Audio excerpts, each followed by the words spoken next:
وحشتوني جدا والله العظيم. كنت مكسلة اعمل الفيديو ده عشان جعانة جدا، بس قلت ان انا لو كسلت اكتر من كده الفيديو مش هينزل. والموضوع مهم والموضوع عجب ناس كتيرة قوي، فقلت يوتيوب اخواتي اولى. تمام، بس قبل ما نتكلم على الموضوع، هل انتوا شفتوني بالفستان الاصفر؟ شفتوني عملتوا لايك وكومنت وكده، ولا بس بتتفرجوا ومن غير اي اهتمامات؟ الاهتمام ما بيطلبش، بس انا بطلبه عادي جدا، عادي جدا خالص، عشان احنا بقالنا سنين اهل. موضوع النهارده بيتكلم على قد ايه اللبس اللي احنا بنلبسه بيأثر على شكلنا، ولما بيأثر على شكلنا بيأثر على ثقتنا بنفسنا، ولما بيأثر على ثقتنا بنفسنا، واخده بالك انت، بيأثر على قراراتنا. طب فليه اللفه دي؟ فلما نهتم باللبس، ومش هقولك بقى ايه احنا هنتفرج على كل فاشن ويك عشان نعرف ايه الترندي وايه ده. انا اي دونت بليف ان انا اجيب لبس. انا مش شخص مشهور ومش فنانه مش سيلبرتي كل شهر عندي ريد كاربت. انا بني ادم عاديه جدا يا جماعه، فهجيب حاجات ايه مش ترندي. حلو يبقى عندي بيس ترندي، بس مبقاش لبسي كله ترندي، ان الترند بتغير كل سيزون. يعني الصيف النهارده فيه الوان، الشتاء اللي هو كمان كام شهر في الوان تانية خالص وستايلز تانية خالص. انا ما اقدرش ادفع كل ده، ولا انت، unless بقى ان انت سيلبرتي تتفرجي عليا ومش قايله لي انك سيلبرتي. دي كارثه تانية. انا كنت عامله بي دي اف، بس انت لو كنت متابعاني على انستجرام تعرفي ان انا كنت عامله هيوج بي دي اف للموضوع اللبس ده، بس انا هتكلمه معاكي باستفاضه عشان وانتي بتروقي او انتي بتعملي اي حاجه تسمعيه وتعرفي هنعمل الموضوع ده ازاي. طيب، اول حاجه عشان اعرف اللبس اللي هيليق عليا محتاجه اعرف البادي تايب بتاعي. يعني هنعمل ايه بقى في البادي تايب ده؟ إن ناس كتير قوي مش عارفه البادي تايب بتاعي. most probably يعني، او يعني تقريبا معظم الناس اللي زينا اللي هو ايجيبشن، احنا كمثرى، اللي هو الهيبس بتاعتنا اتخن شويه من الحته اللي فوق. هل انت ممكن تبقي كده؟ ممكن، وممكن ما تبقيش كده. جيبي مزورة عادي جدا، او اللي هو اللي بنقيس بيها.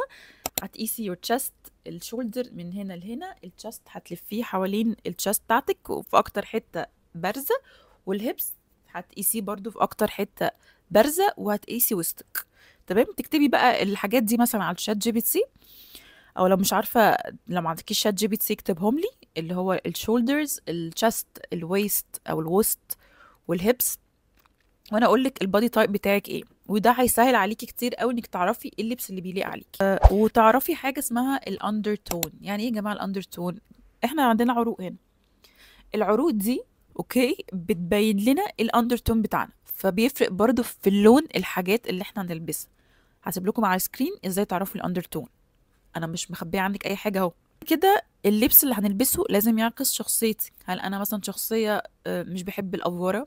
هل انا شخصيه بحب اللبس اللي هو بولد، اللي فيه الوان، اللي فيه كولرز، ولا لا؟ فانا هلبس اللبس اللي يعكس شخصيتي، ماليش دعوه باللي حواليا. شويه اساسيات كده لازم تكون عندنا في الدولاب من غير بذخ. اوكي، اول حاجه بنطلون جينز. البنطلون جينز ده هنجيبه بيزد على البودي تايب بتاعنا. تمام، عرفنا البادي تايب، خش على البنترست او خش على جوجل عادي وقولي ان انا البادي تايب بتاعي مثلا كمثرى، ايه احسن جنس يليق عليا، وجيبي الجينز ده، وهتلاقي ان هو بيفلتر كده يور بادي شيب وبيحسن شكلك جدا. عايزين بليزر، والبليزر ده يكون شكله لايق عليا. قميص ابيض طبعا ده لا غنى عنه، و دريس بيزك اسود او ابيض، واي بريفير اسود، ان الابيض في مصر بيتوسخ بسرعه جدا. بعد كده عايزين عارفين النتوير او اللبس اللي هو بيبقى اللي هو الشكل ده، عايزين الالوان برضو تكون محايده.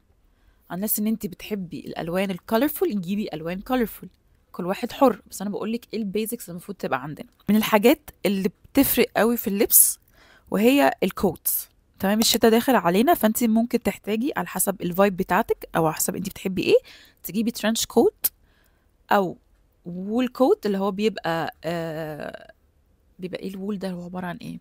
مش عارفه ايه الوول ده عباره عن ايه، جالي منتال بلوك. تمام، او جلد. تمام، الترنش كوت ده مش بيدفي عشان تبقي عارفه، بس قبل ما تجيبي الترنش كوت ده ما بيدفيش بربع جنيه.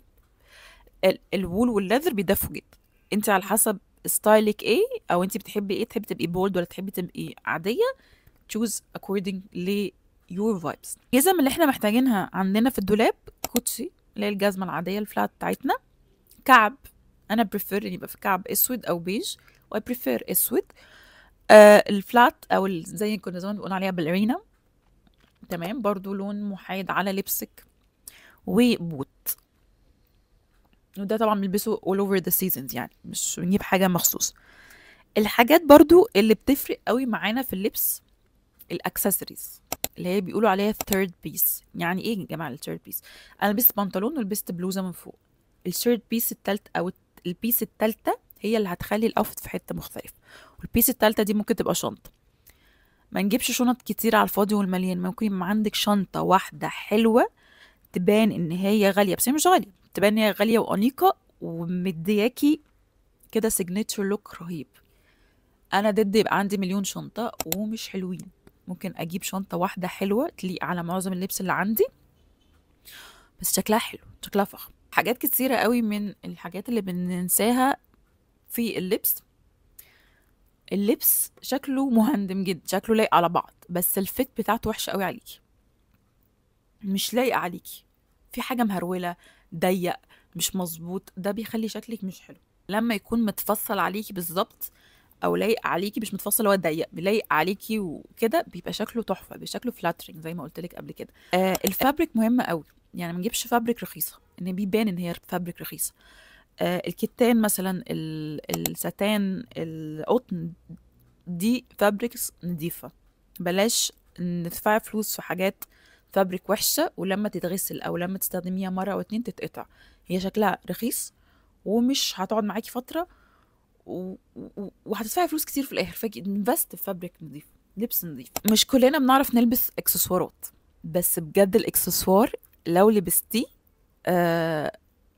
هيودي الاوفت في حتة تانية. اكسسوارز دي ممكن تكون سلسلة، حلق، غويشة، توكة في شعرك، لون الاشارب، الحزام اللي انت هتلبسيه على البنطلون، نضارة الشمس، فاهمة؟ كل الحاجات دي هي حاجات فعلا يا جماعة ما بناخدش بالنا منها عشان صغيرة، بس بتفرق في الاوتفيت بطريقة انت مش فاهمة قد ايه. حاجة أخيرة عشان ما اطولش عليكم الفيديو، كل ده في الPDF، فلو حد عايزني ابعت له الPDF يبعت لي على الانستجرام، مش عارفه ابعته على اليوتيوب. انا اكتشفت ريسنتلي انه دولابي فيه 5 6 7 8 9 الوان، كتير قوي كتير.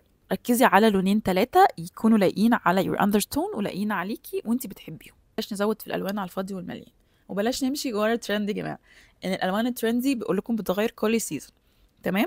يكون عندك حاجه اسمها signature لوك، اللي هو الناس شايفه البلوزه دي عارفين ان دي تبع ميار، دي ميار قوي، عارفين الحاجه دي. او الليبستيك احمر مثلا، انا بدي مثال بس ما تنزليش بليبستيك احمر.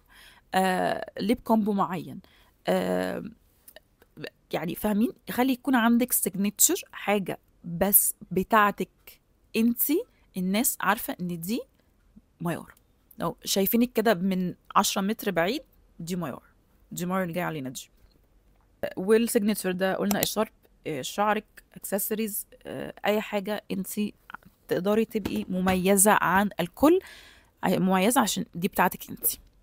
بس يا جماعه هي دي الحاجات البسيطه، وبقول لكم تاني لحد عايز الPDF دي يبعت لي على الانستجرام يقول لي انا جايه لك من يوتيوب مخصوص، وانا بعتها له من عينيا.